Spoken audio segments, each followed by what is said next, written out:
The King 5 Plus, big hockey news today, and I never saw this coming, I got to admit, especially after last week and all the things we went through with the team and the exit interviews and all that. I'm Paul Sylvie, along with producer, reporter of Kraken Home Ice, Brianna Vasquez. And Brianna, I don't know if anyone knows the inside out of this team more than you did all season long. There were 29 weekly shows, Kraken Home Ice, and Brianna produced every one of them. And I'll tell you, we built a relationship with Dan Bylsma over the year. Over the season, we got to sit down with him and chat with him once a week. Great experience. You were right there all the time. Were you shocked and stunned by this news? I was definitely surprised, especially we spent 29 episodes with him. We sat down with him on the road. We talked to him over Zoom. So we were able to have a relationship with him, which was a great part of it. And last week, our final interview after long media day, we got to chat with him, and it was talking about hopes and dreams for next season, kind of where he thinks they fell through and what they can work on, and emphasized that last part of the season after the trade deadline was that was the best part of the season. We're going to grow from that, and then today, he's out. Yeah, this is a team that he's out as head coach. There's a change in management. We'll get to that in just a few. But, Bylsma came in here after 2 successful seasons at Coachella Valley, taking them to the playoffs and getting them to the finals.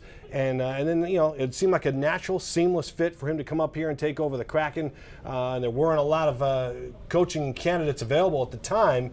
And there was some dispute a little bit, and there was some stuff going on in social that maybe Dan wasn't the top choice over there, and that they settled for him. And then this Kraken quickly put out that fire and said, no, we're all on board for Dan Bylsma coming to the Kraken. But professional sports is a win-now career. And we can go into the coaches and successful coaches that have been fired just a year or two after their titles. It is ridiculous, and that's where we are right now. This Kraken team has a sense of urgency to turn things around, and they made the top coaching change right away. And I guess for me especially, I thought, one season kind of dipping his toe in it, getting used to it, and then would build from there. I did not expect them to be yes, this is their second season not making the playoffs, and I know fans aren't super happy about that either, and I know the team isn't. Especially when I sat down with them for exit interviews, they were talking about just disappointment, but also, there's so much we can grow from. And so there was more of yes, a sense of disappointment, but also a sense of hope. We know we can do so much better than this. And then for it to be okay, that's it.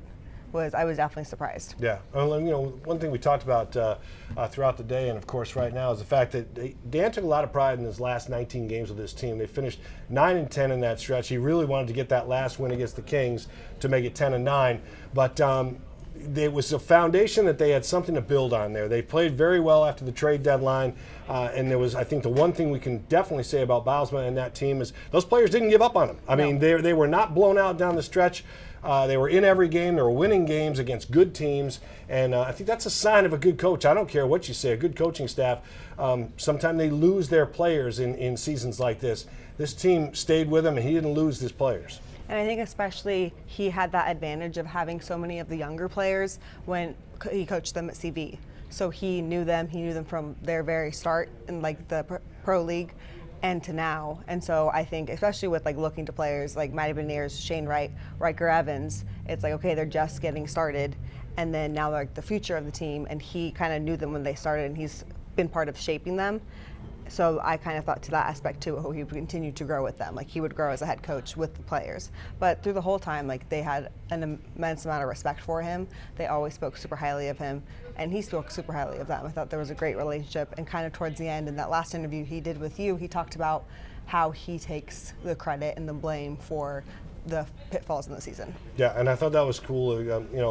We all want to have extreme ownership, and we all seem to have a fault in anything we do or anything that happens to us. We're all a little to blame for it, and Dan Bylsma is one of those guys who basically held himself accountable and said the biggest challenge, I think, as you heard, because we were sitting there talking to him, is the fact that the challenge was managing personalities, managing playing time, making sure all the guys got enough playing time. And the other challenge was this is a very young team. His top 2 centers are 22 and 21 years old. So he barely had a chance to grow with this team. And, there's just some things to look ahead. And, they just did not want to wait any longer. They kind of felt like this wasn't going to go anywhere, so they made a move. So yeah, definitely unexpected. Just as someone who's been following the team, and just as I think the whole fan base, everyone was wait, what?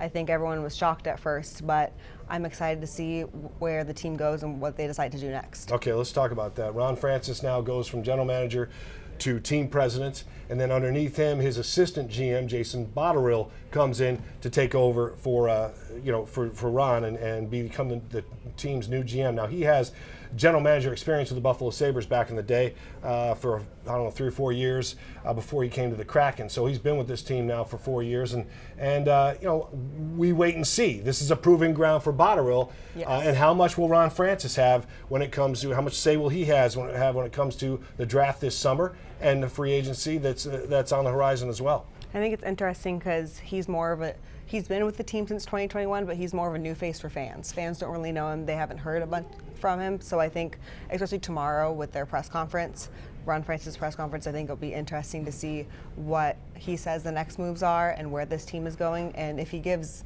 kind of a reason why they've decided all this. Ron Francis, his message to team ownership throughout the first 4 years of the franchise was, we have to build this the right way. It's going to take some time, but we have to build it the right way, which means we don't go out and write a bunch of checks for high-priced free agents and hope they do the best. He wants to build it from the foundation, the drafts, and let's face it, there's been some guys that they've picked up in recent drafts that have a lot of promise. And we could sit here and name those guys, but I don't want to bore the viewers to death. But there's a lot of promise as far as young players go. But there's also there's an impatience with this franchise that they need to get back to the playoffs, and they want to wrap their arms around this fan base and prove that they're here to win. And I think especially since this is a team on the newer side, will be going into the 5th season.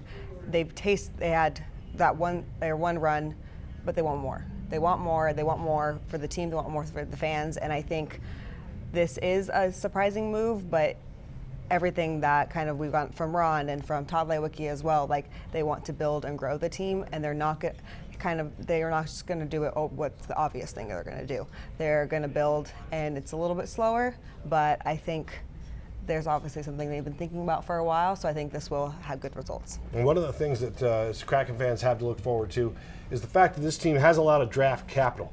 I think they have, in the next 2 drafts, they have 10 picks in the first 2 rounds. They have 38 picks in the next 3 drafts. So there's a lot of draft capital. We know after the trade deadline, they unloaded some salaries. So their draft cap, their cap space has increased. So they're going to have plenty of money to spend on free agents. And now people say, spending money and having a higher payroll doesn't guarantee wins. Absolutely true. The Kraken spent money on players last offseason. Brandon Montour and Chandler Stevenson, 2 of the top guys they brought in with big money contracts. And I think they delivered for the most part, but you need to add a few more guys and a little bit more talent for sure. And I think they need a big leader for that too.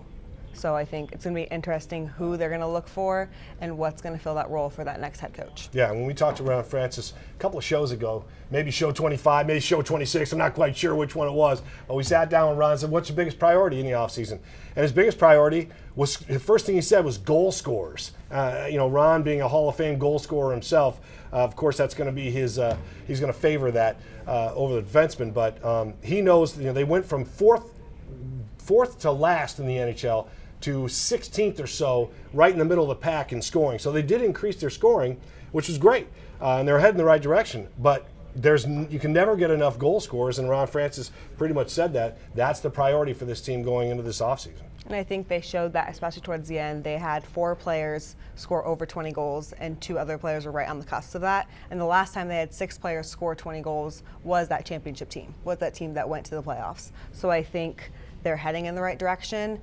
And Brandon Montour, from the new pick from this year, he was part of that. I believe he had 18 or 19 goals, right on the cusp, and he was a huge leader this season. Kind of came into the team and took ownership, and I think that shows what kind of players we need.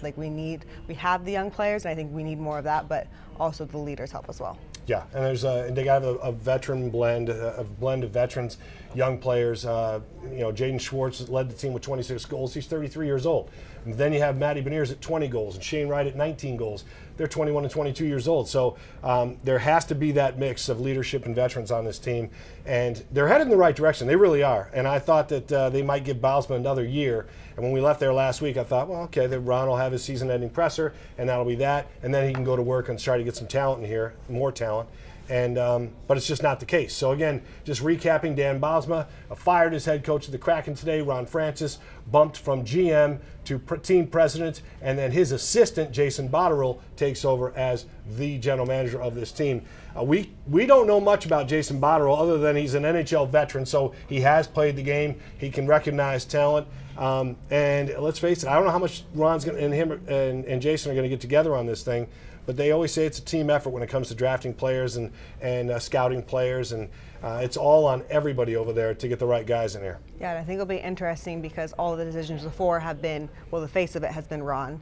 And so now there's a new face of it, new leader in that aspect. And so I think it'll be interesting to see where he takes the team. Like, obviously, he's been with the team since 2021. He's been through all the process, all the picks and all of that. So he's been in the brain of Ron Francis, but let's see how he produces that. Yeah, and one other thing to look at is they do need a backup goalie for Joey Decord. And they have a lot of young guys in there. But I think they started, I think, 3 goalies had their NHL debut this year. They really are very high on Coco down there in Coachella Valley, but he's only 20 years old. And even Todd Lywicki said at the season ticket luncheon last week, we love the guy, but he needs more seasoning. So I'm not quite sure where they're going to go with that backup goalie. I think we can basically rest assured Philip Grubauer at $6 million a year, 2 years left on his deal, will not be back. Correct. Yeah. I think we saw his last game at Climate Pledge. Yeah. I got to give him credit, though, and yes. I'm sure you watched him play the last few games that they gave him some playing time. Let's give it up for Grubauer. I mean, I love the guy, and I wish he had more success here. But I think he really showed his personality, and he revealed his character, the way he played down the stretch. He made some great saves. He had some great games, and showed other teams, because let's face it, he was playing for other teams and another job, that he still has it. And I think he showed that in the last game when they went 7 rounds shootouts. I think before the number of shootouts the Kraken have had this season, they've gotten to 2 or 3, and then that's it. But this, they kept going, and it was like, okay, like what's going to happen? And he played, like you saw, he played to the end. And the very end, he kind of just like fell down. Like he gave it his all, and that was super impressive and a great way for him to go out. Yeah, I hope he winds up somewhere else in the NHL for sure. Again, the Kraken will have their big announcement tomorrow at 1 o'clock. They'll have Ron Francis out there. I'm sure Todd Lywicki will be there, the president and CEO.